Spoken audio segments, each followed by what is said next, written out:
ஓம் சரவண பவ என்ற மந்திரத்திற்கு அவ்வளவு ஒரு மகிமை இருக்கிறது. தினந்தோறும் ஓம் சரவண பவ என்ற ஒரு மந்திரத்தை மட்டும் சொல்லி நம்முடைய செயலை தொடங்கினால் நிச்சயம் வெற்றியிலேயே அது முடியும். நாம் கடவுளை வணங்கும் போது நம் கண்களில் இருந்து கண்ணீர் வந்தால் என்ன பொருள் தெரியுமா? இதுதான் தெய்வீக ரகசியம். இந்த தெய்வீக ரகசியத்தை நாம் தெரிந்து கொண்டால் நம் மனம் சாந்தியடையும். பெரும்பாலும் நம் மன சோர்வடைந்து அல்லது அமைதியற்ற நிலையில் இருக்கும்போது நாம் கடவுளை நினைவில் கொள்கின்றோம் இல்லையா? அல்லது கோவிலுக்கு செல்ல நாம் முயற்சிக்கின்றோம். கடவுளை வணங்கும் போதோ அல்லது கோயிலுக்கு செல்லும் போதோ ஒரு விதமான மன அமைதியை நாம் உணர்கின்றோம். அதனால்தான் சிலர் பெரும்பாலும் கோவிலுக்கு செல்ல விரும்புகிறார்கள். மனம் சோர்வடையும் போது, கலக்கமாக இருக்கும்போது கோவிலுக்கு சென்று மனதை அமைதிப்படுத்துகின்றார்கள். உங்களுக்கு பிடித்த கடவுளை நீங்கள் வணங்கும் போது எப்போதாவது உங்கள் கண்களில் இருந்து கண்ணீர் வரும். இதனுடைய பொருள் என்ன என்பது உனக்கு தெரியுமா? தெரிந்து கொள்ளலாம், அறிந்து கொள்ளுங்கள். கடவுளின் வழிபாட்டும் போது கண்களில் இருந்து கண்ணீர் வந்தால் கடவுளின் தெய்வீக சக்தி ஏதோ ஒரு குறிப்பை நமக்கு உணர்த்துகிறது என்று நாம் அறிந்து கொள்ள வேண்டும். கடவுள் உங்களுக்கு ஒன்று குறிப்பை கொடுக்கிறார் என்று நீங்கள் பொருள் கொள்ள வேண்டும். நீங்கள் அவற்றை புரிந்து கொண்டால் உங்கள் பிரச்சனைகள் எல்லாமே நீங்கிவிடும் என்றும் உங்கள் வேண்டுதலை கடவுள் ஏற்றுக்கொண்டதாகவும் அர்த்தமாகும். இதுதான் கடவுள் உங்களுக்கு முழு ஆசியையும் கொடுப்பதாகவே அர்த்தமாக கொள்கிறது.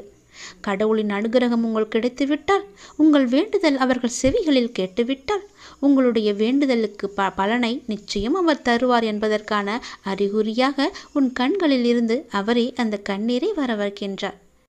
தீபாராதனை காட்டும் போதோ அல்லது கடவுளின் உருவத்தை பார்க்கும் போதோ உனக்கே தெரியாமல், உன்னை அறியாமல் கண்களை திறந்திருக்கும் போதோ அல்லது கண்ணை மூடிக்கொண்டிருக்கும் போதோ உன் கண்களில் இருந்து தண்ணீர் வருகிறது என்றால் நீ வந்ததை அவர் ஏற்றுக்கொண்டார் என்ற அர்த்தம்.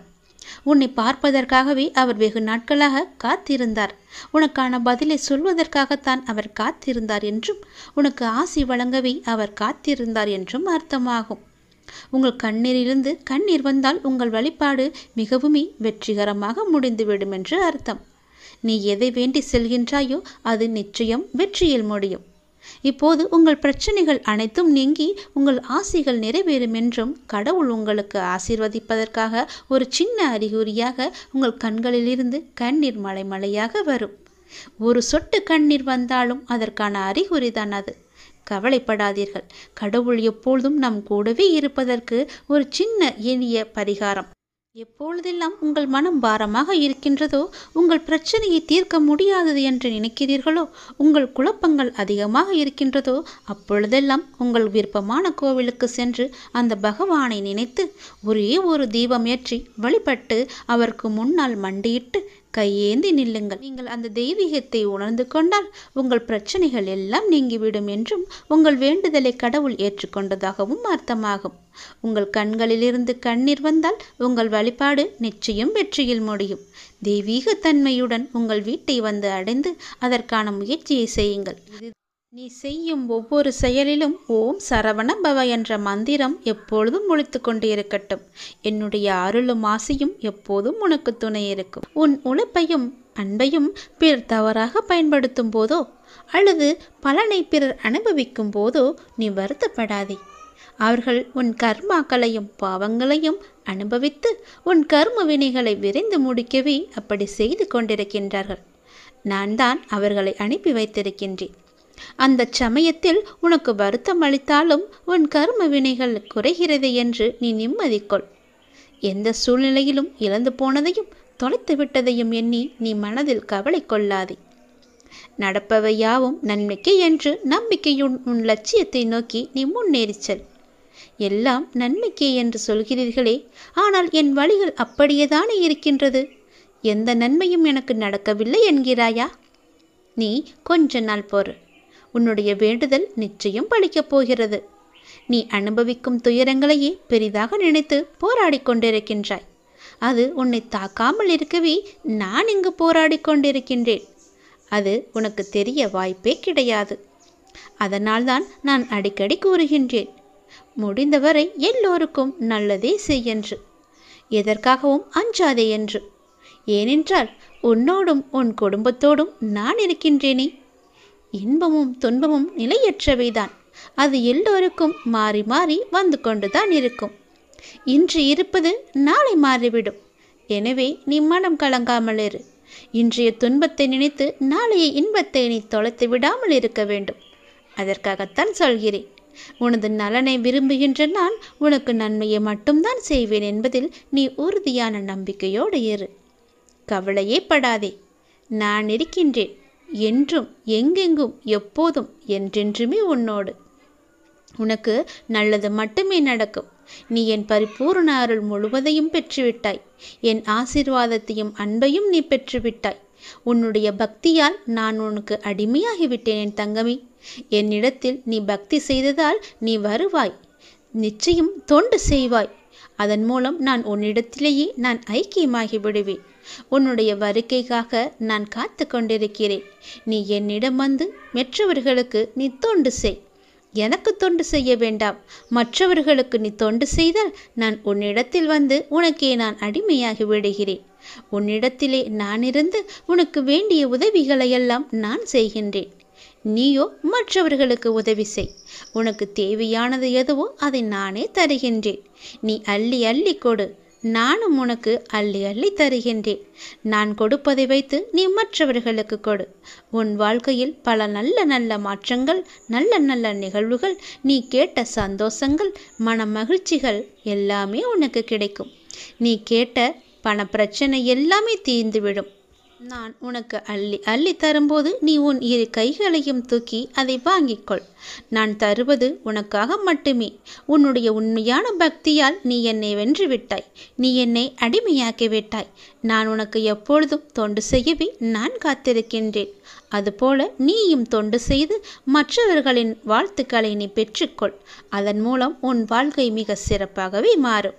நான் உன் நல்ல எண்ணத்தில் தான் நான் வைத்திருக்கின்றேன். அதுபோலவே நீயும் செய். உன்னையும் எல்லோரும் போற்றுவார்கள். நன்றாக இருப்பாய் நீ. திருச்செந்தூர் முருகன் நான் உனக்கு அள்ளி அள்ளி கொடுக்கப் போகின்றேன். சந்தோஷமாகவே பெற்றுக்கொள் நீ. நல்ல காலம் உனக்கு பிறந்து விட்டது தங்கமே.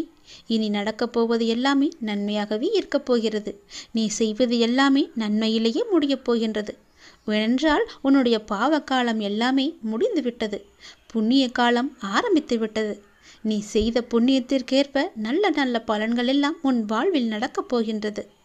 மனதில் ஏற்படும் தேவையற்ற சஞ்சலங்களை கண்டு கொள்ளாமல் நீ விட்டு விடுவதுதான் உனக்கு நல்லது.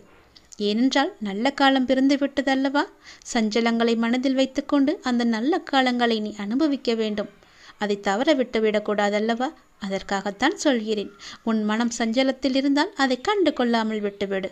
நல்ல நேர்மறை சிந்தனைகளோடு உனக்கு என்ன வேண்டும் என்பதில் மட்டும் நீ தெளிவான முடிவோடு உன் வாழ்க்கையை எதிர்கொள்ள தயாராக இரு. எல்லாமே நல்லபடியாகவே நடக்கும். உன் மனதில் ஏகப்பட்ட குழப்பங்கள் இருக்கின்றது. அந்த குழப்பத்திலிருந்து நீ எப்படி வெளிவர வேண்டும் என்பதை நான் சொல்கிறேன். அதன்படியே நீ நடந்து கொள். உன்னுடைய எதிர்காலம் மிக சிறப்பாக நல்லபடியாக இருக்க நீ சில முடிவுகளை துணிந்து எடுக்க இருக்கின்றாய். அதனால் உனக்கு நன்மை நடக்குமா நடக்காதா என்ற குழப்பத்திலும் நீ இருக்கின்றாய். கவலையப்படாதே. நீ எடுத்த முடிவு சரியானதே. எனவே நீ எடுத்த முடிவை பற்றி கவலைப்படக்கூடாது. இனி அதில் சில பயணங்கள் வரப்போகின்றது. பல பல மாற்றங்கள் வரப்போகிறது. அது உன் வாழ்வில் நல்லதாகவே நடக்கப் போகிறது. எல்லாம் உனக்கு நன்மையே செய்யும். அதனால் அதை பற்றி குழப்பாமல் மனதை போட்டு வருத்தி கொள்ளாமல் நீ எப்போதும் என்னுடைய நாமத்தை மட்டும் உச்சரித்து கொண்டே இரு. அது உன்னை எல்லா ஆபத்திலிருந்தும் காத்துவிடும். கலங்காதே. எப்போதெல்லாம் உனக்கு உன் மனதில் பயம் தோன்றுகிறதோ அப்போதெல்லாம் என்னுடைய நாமத்தை நீ சொல்லி வா. மற்றவர்கள் உன்னை பற்றி பேசுவதை நீ கவனத்தில் கொள்ளாதே.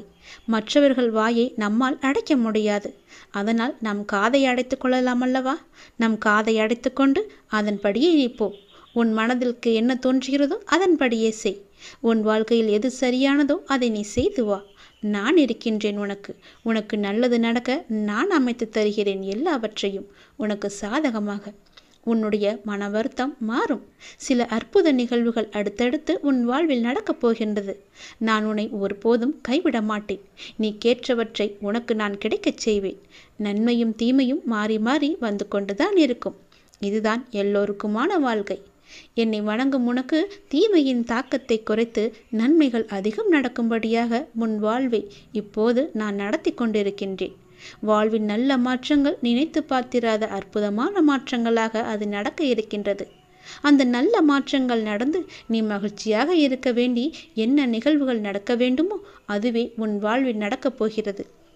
இனி எல்லாமே உன்னுடைய நன்மைக்காக மட்டுமே நடக்கப் போகிறது. நீ எதை தேடி என்னிடம் வந்தாயோ, உன் எதிர்காலம் சிறப்பாக இருக்க வேண்டும் என்று என்னிடம் கண்ணீர் விட்டு அழுதாயோ, அது நல்லபடியாகவே மாற்றி அமைத்து தருகிறேன். உன் எதிர்காலம் மிக சிறப்பாகவே இருக்கப் போகிறது. இப்போது நீ எடுத்திருக்கும் முடிவு உன்னுக்கும் உன் வாழ்க்கைக்கும் உன் குடும்பத்திற்கும் மிக சரியானது. அதன் வழியே நீ போ. உன் வாழ்வில் பல நல்ல மாற்றங்களை நான் அமைத்து தருகிறேன். தைரியமாகவே இரு. உன்னுடைய வாழ்க்கையை புதியதொரு வாழ்க்கையாக மாற்றி அமைத்து நான் உனக்கு தரப்போகின்றேன். புதியதொரு வாழ்க்கையை நீ வாழப்போகின்றாய். உனக்காகவே நான் அதை உருவாக்கியிருக்கின்றேன். அதில் உன்னை வழிநடத்தி செல்பவனும் நானே. தடை ஏதுமில்லை உனக்கு. உன்னை வழிநடத்தி சென்று கொண்டிருப்பவன் நான் தான் என்பதை நம்பி முன்னேறி கொண்டே இரு. தயங்காமல் நீ முன்னேற வேண்டும். அப்போதுதான் நான் உனக்கான சரியான பாதையை அமைத்து தர முடியும்.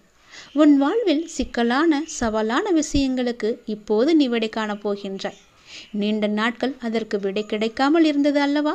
இப்போது அதற்கு விடை கிடைக்கப் போகிறது.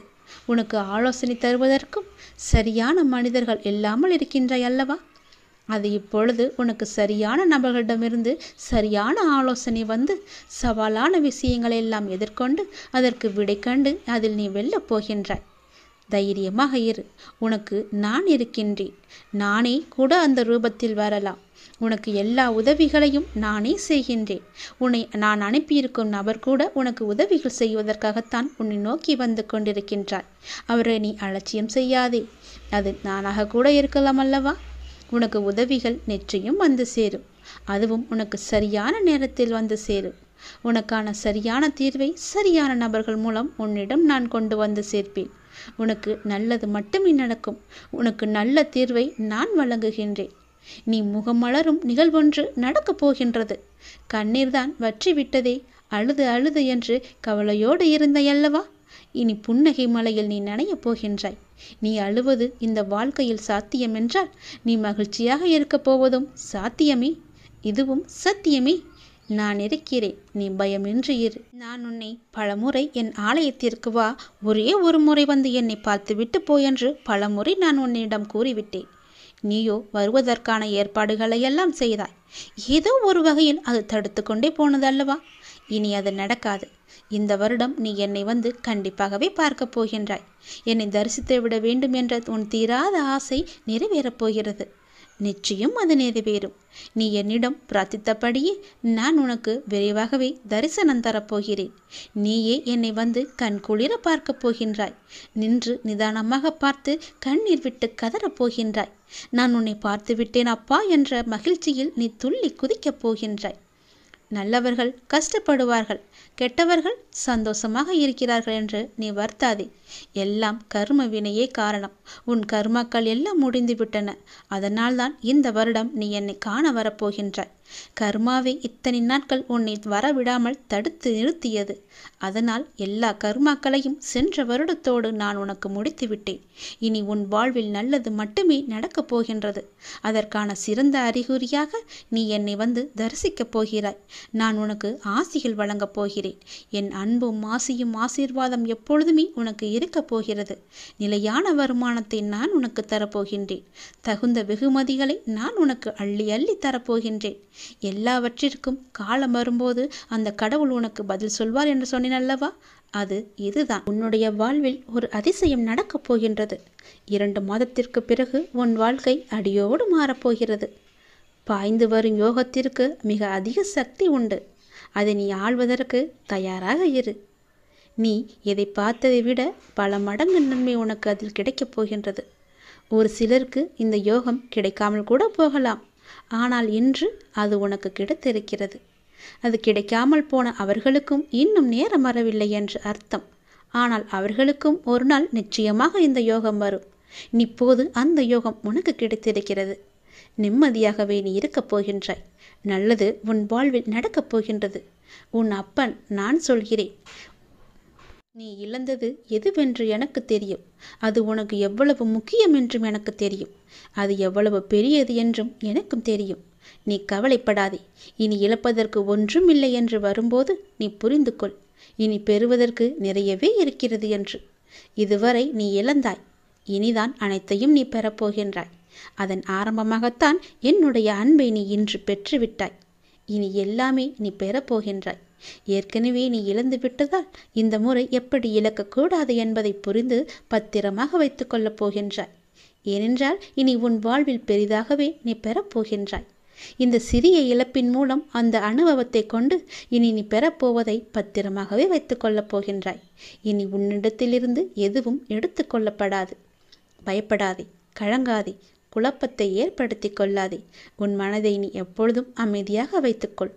உன்னை காப்பாற்ற நான் பல ரூபங்களில் வருவேன், வந்தும் இருக்கின்றேன். நான் உன் அருகே இருக்கும் நேரம் உன் துன்பங்கள் எல்லாம் காற்றில் பறந்து போகின்றது. அப்போது நான் அருகே இருப்பதை நீ உணராமல் உன்னை காப்பாற்ற நான் தரும் வாய்ப்புகளை அலட்சியமாக விட்டு விடுகிறாய். அதனால்தான் இவ்வளவு சிக்கல்களை நீ மாட்டிக்கொண்டிருக்கின்றாய். அதற்கு பிறகு துன்பம் மீண்டும் வரும்போது என்னிடம் வந்து முறையிட்டு அழுகின்றாய். ஆனால் உன் சக்தி என்ன தெரியுமா? நீ எவ்வளவு பெரிய பள்ளத்தில் வீழ்ந்தாலும் மற்றவரை விட வேகமாக எழுந்து மேலே வரக்கூடிய ஆற்றல் கொண்டுள்ளாய். தோல்விகள் உன்னிடம் தோற்று ஓடப் போகின்றது. நான் உன்னை கடைசி வரை காப்பாற்றப் போகின்றேன். என் பிரியமான பிள்ளைக்கு நான் எல்லாவற்றையுமே தரப்போகின்றேன். என் பிள்ளையை காப்பாற்றுவது உன் அப்பாவின் வேலை அல்லவா? நான் காப்பாற்றுகிறேன். நீ பயப்படாதே. எதை பற்றியும் நீ சிந்திக்காதே. பல நேரங்களில் பல ரூபங்களில் நான் உனக்கு ஆறுதலாக வந்து பேசுவது அவ்வப்பொழுது உன் கண்ணீர் துடைக்க மட்டுமல்ல, நான் உன்னோடு இருக்கிறேன் என்ற உண்மையை உனக்கு உணர வைக்கத்தான். மனம் தளர்ந்து போகாமல் வாழ்வின் அடுத்த கட்டம் என்னவென்று பார்த்து அதை நீங்கி பயணிக்க செய். அடுத்த கட்டத்திற்கு நீ சென்று விடு. அதை நான் நகர்த்தி காமிக்கின்றேன். அதை புரிந்து வாழ்வின் அடுத்த கட்டத்திற்கு என்ன எல்லாம் செய்ய வேண்டுமோ அந்த சிந்தனையில் நீ ஈடுபடுத்திக் கொள் உன்னை. அங்கேயே இருந்து கண்ணீர் சிந்தாதே. போனது எல்லாம் போகட்டும். போனது திரும்பி வரவா போகிறது? அதை பல வடிவங்களில் நான் உனக்கு திருப்பி தருகிறேன். வேறொரு ரூபத்தில் அது உன்னை வந்து சேரும்படி நான் அமைத்து காமிக்கின்றேன். நீ முயன்று பார். உன்னால் முடியும். நிச்சயம் உன்னால் மட்டுமே முடியும். உனக்கு நான் துணை இருப்பேன்.